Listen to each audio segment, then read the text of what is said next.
Hey, welcome back to my channel about gardening. Today I'm going to be sharing with you a tragedy that happened with my seed starting, and then I'm going to share with you my guide for spring seed starting for Zone 7B if your last frost date is early to mid-April. So stay tuned if you want to hear my recommendations from years past.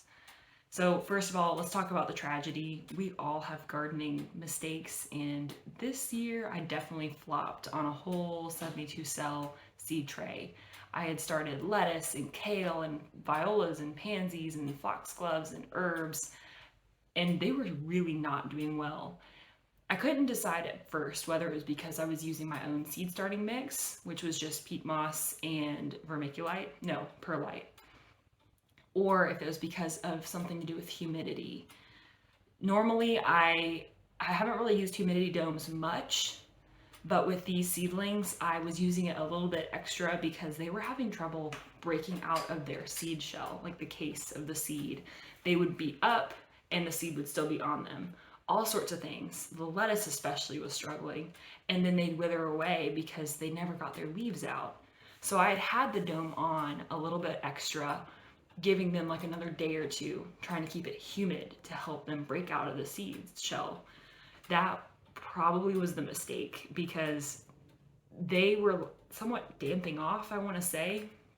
The stem was getting thin toward the bottom, and they weren't getting good root development. There was a little bit of white fuzz at the base of some of my seedlings, not all of them.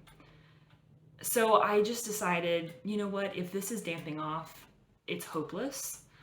So I'm going to toss them all, and I'm going to bleach this tray, and I restarted it. Last night I planted a whole new set of kale, lettuce, and a few herbs.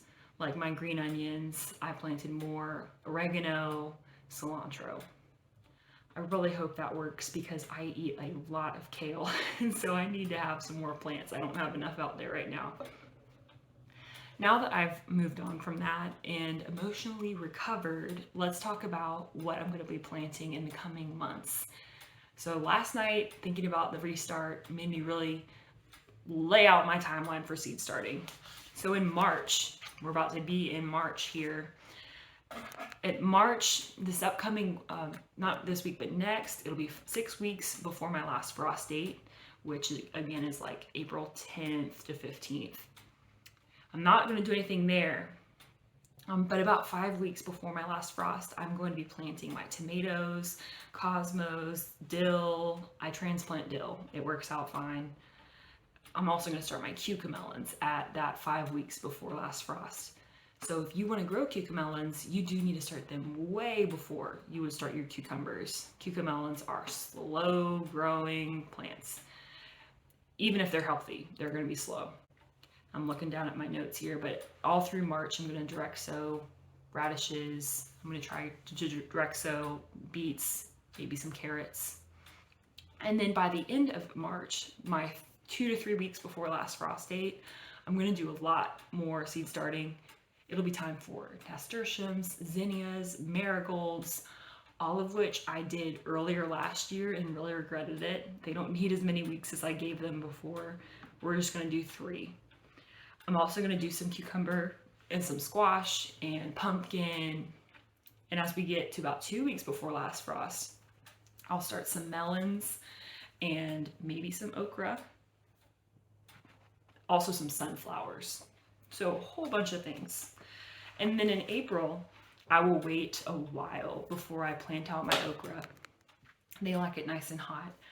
And I'm going to wait a while before I direct sow my beans. I want it to be warm, like soil temperature above 50, warm, before I direct sow those. And then I'll of course direct sow some melons and pumpkins and squash if I have room for them.